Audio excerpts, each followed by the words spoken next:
such Cheryl. So for today's video, as it is still fresh in my mind, so I'm gonna share with you how did I clear my immigration story back then. So I have talked to you with regards to my offload history last time. So we got offloaded last December 31, and sadly we haven't refunded any amount from that trip, and we are traveling for the first time as a tourist visa holder. And I am with my mom and my hubby on that time, but for this time around, I am alone, and this is my first time using my newly converted spouse visa from having a tourist visa last time. And this is also my first time having the renewed passport. So I am now bearing my hubby's surname. So this is my story. So when I go to the immigration, they ask me why my passport that is registered there on the EFRRO for the visa conversion and for my state permit is different from the one that I am showing them, which is my renewed passport. So I told them that I am here in the Philippines for a couple of months to process some of my IDs and some of my documents as well, to change my status and to change my surname from being single to married and to bear my hubby's surname. So they agreed with that, but the moment they see their system, there is an error, or there is a history of me being offloaded last time. So what the immigration officer told me is that there is some conflict with regards to your surname, and also as what I can see here, your surname that is registered here on the EFRRO is your single surname. When you are still single, that is your surname, as you said, and now that you are married, you are bearing your hubby's surname. But I have seen here that you also have an offload history last time. So I will put it here, and they gave me again this kind of boarding questionnaire. I will show you here how does it looks like. So again, I need to fill up the form and wait for some time for my name to be called. I just gave them my passport, and they are the one who put the passport in queue so that they know who's next for the immigration officer to ask you about why are you there again in that room. So this happened August 7, today is August 8, so yesterday in Terminal 3, and my airline is AirAsia. So I wait there, and I have seen a one pair of couple. They are also with different nationality. One is from Saudi, and the other is Filipina. They recently got married as well, and they don't have CFO certificate. So mind it that you really need a CFO certificate if you're a spouse or a fiancé of a foreign national, because CFO is very important, because when you finish all of the requirements, you have submitted it to your CFO council, or you will gonna undergo for a specific online. Even if it's online, it's very essential, because I have done my CFO certificate online as well. I didn't go for walk-in.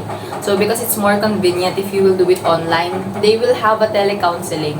On your telecounseling period, you will got the chance to watch about human trafficking, about how Filipinas, that's what happened there. So that couple that I have seen, she said that she don't have a CFO certificate since it's late, but she also got offloaded last time because of the same mistake. So that is the same document that they are requiring her, but she didn't again pass it on that time that she wanted to fly back in Saudi together with her husband, and they are also recently married, and this is also her first time traveling abroad. So the immigration officer compare my situation to her situation. So they enlightened the Filipina, and they told her about what are the differences about my offload history and her offload history. But her is more, what do you call it? it is worse than mine now because I only got offloaded once, but now she has two history of being offloaded in two different terminals of NAIA. And even if she goes to another airport, like let's say Cebu Airport, it will still be there on their system. So I am really suggesting you that if you have been offloaded last time, make sure that you carry the slip that the immigration officer will give you. What are the requirements that you haven't filed on that time, why you got offloaded, and what is your history based on what the statement you sent to them. So the next time that you're gonna go there, make sure you have every document that they ask from you the first time you got offloaded, and tell them why did they offload you last time. Just be true, be honest. There's no way out of that offload history to be cleared by unless you become honest. That's it. So even if you lie, it's there on their system. They know what are the statements that you said on the previous immigration officer, and that has your remarks on their system. So she again repeat the same mistake. So the immigration officer told her, why did you book a flight if you know that you cannot still have the requirements that we are asking from you? Now that you got offloaded for the second time, I will repeat, we will not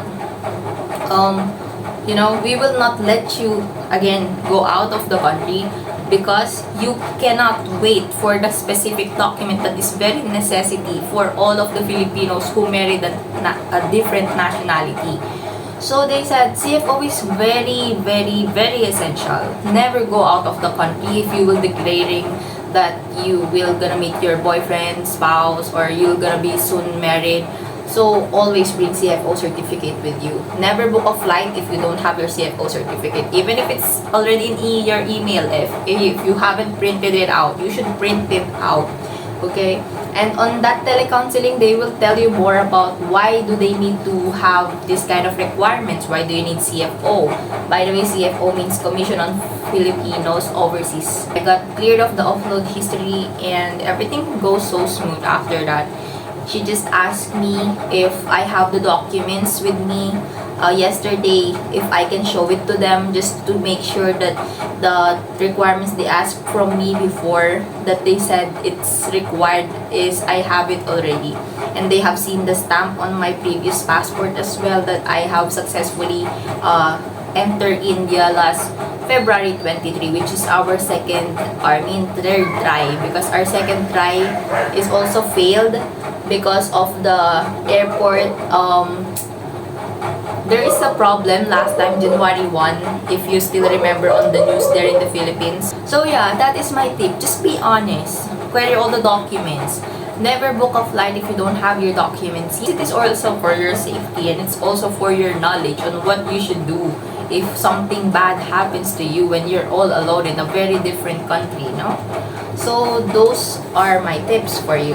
Also, it's better to not hire an agency if you can do it yourself, because you are more prone for, more interrogation if you will gonna make up a story just for the sake that you will not have any other more requirements. Trust me, you will be more offloaded on that time. You have a higher percentage to get offloaded.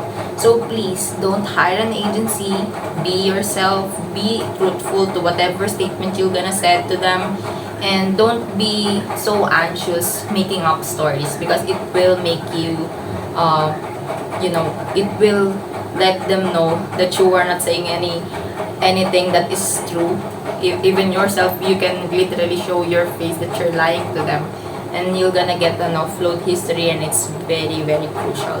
So if I were you, I will go to the process, even if it's so hustle, even if it's so stressful, but at least I have the confidence that the moment I go to the immigration officer, they don't have any reason to offload me this time, because I have everything that I need.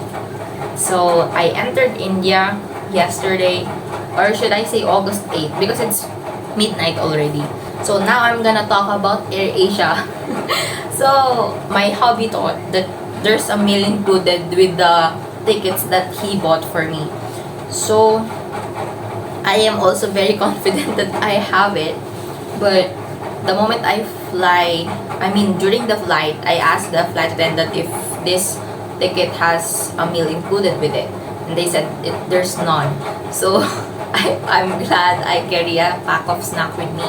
And when I got here in Delhi, there is also some kind of problem with regards to my visa, because the immigration officer here in India asked me, your visa is expired. I was like, no, it's not expired. The year is same with the issuance date. But they said when I go to FRRO before I came home to Philippines, I finished every conversion, everything that I need to work upon. So there's no hassle for me to go back and renew my passport there in the Philippines. So I told him that the FRRO also said that that is the date that is in their system and they cannot do anything about it. Just show it to them, and whenever you scan the barcode on it, you will see my application and it's truthful and it's true and it's valid. So he said to me, just wait for a minute, I need to verify this one, and can I get your old passport? And I gave it to him, and he also said again, it's this tourist visa that you have here is expired. I was like, yes, it expired, I know it. That's why I convert the tourist visa to spouse visa after I see that I can apply with it, because I am staying in India already and I stayed there for 2 months. I stayed here for 2 months before I came home from the Philippines. So I waited, like, let's say it took him longer than the usual waiting period, and I guess because they are confused, because my surname is changed and the one that is registered there is my single name. So after some time, like let's say maybe it also took him 30 minutes like that, and it's my first time to have this kind of waiting period since the last time I came here from Thailand, which is my connecting flight. They didn't ask much, they just wanted to see my passport and they welcomed me here in India and they stamp it. But this time it took longer than the usual. So the moment he arrived, officer got back to the booth. He said to me that I'm very sorry for the inconvenience. This process took me longer than the usual waiting period, because I didn't know that this is your first time traveling using a new passport, which is very different from your past passport because you are bearing your hubby's surname now. So it's not here in our system. So I asked them about this, and they said you are good to go now and you were clear with regards to a lot of questions that I wanted to ask you a while ago. That's why I asked them first, like the higher authority. So now it's already there on their system regarding my new passport, and I am now bearing my husband's surname.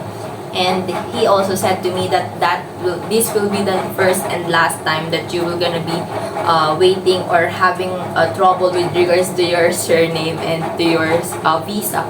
So you just need to stay here for 2 years if you wanted to have an OCI card and if you want to stay longer. He said to me, and I was like, yes, I know that. That's why I converted my visa already before I went home to Philippines to renew my passport. And thank you so much for that good news, I said to him. And he just said like, welcome to India, and I hope you stay good. You have a good relationship with your husband and to have like more blessings in return, he said. And I was like, Indians are very good. Immigration in India is very, very, very awesome, especially to foreigners, because they're always welcoming. They are so polite. They are very, helpful. Even in the luggages, when I got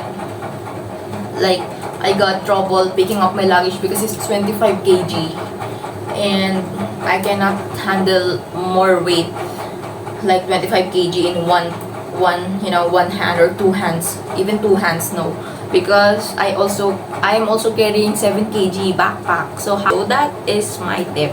With regards to Air Asia, I can recommend Thailand Airlines and Malaysian Airlines, not Air Asia. Air Asia is good.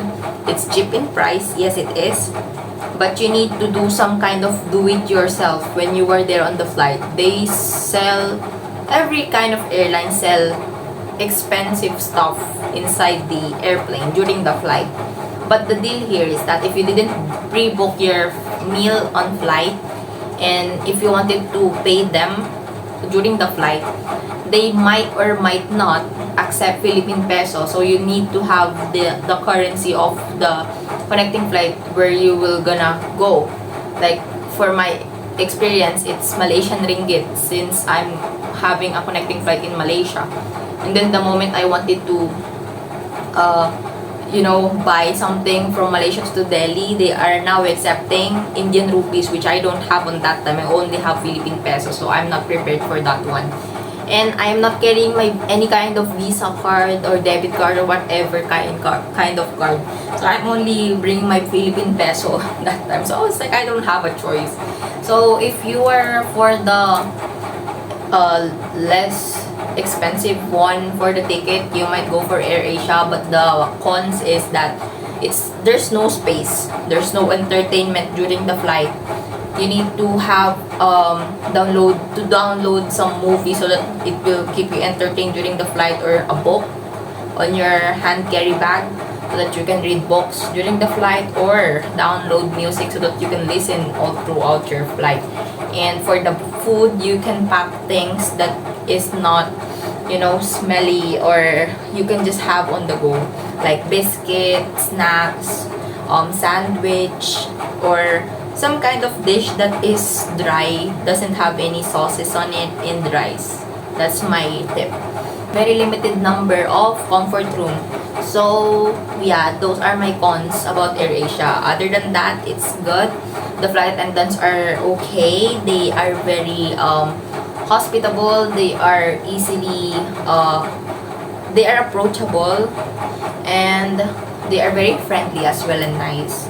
So if you are for the ticket cost, go for AirAsia, and don't forget to refill your bottled water every time you finish the scanner. After you clear the scanner part, wherein you need to put all your belongings there on the scanner so that they see if whatever things you have on your bag. Always refill it before the gate opens. And have a safe flight, and I hope this video enlighten those who are also having an offload history from NAIA or from whatever airport it might be in the Philippines. Just be yourself, be truthful, and carry all the documents together with the slip that the immigration officer asked you last time you got offloaded. And again, see you on my next vlog. Bye bye!